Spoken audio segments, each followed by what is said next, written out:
أول 10 مليون دولار لحملة دير العز. غرد موسى العمر الصحفي والإعلامي السوري بأن وزير المالية يتبرع من خزينة الدولة ب10 مليون دولار لحملة دير العز.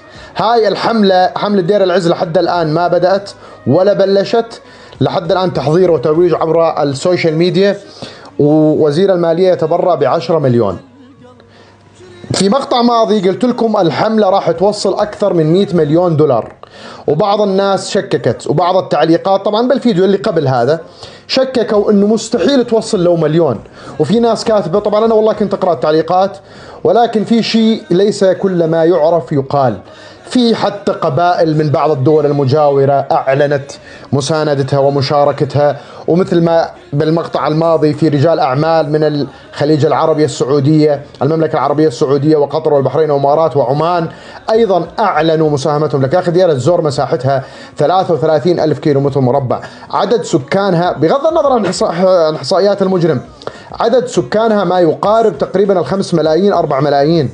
يعني مستحيل، يعني لازم تتعدى 100 مليون، لازم تتعدى 100 مليون. هاي أول 10 ملايين من وزير المالية.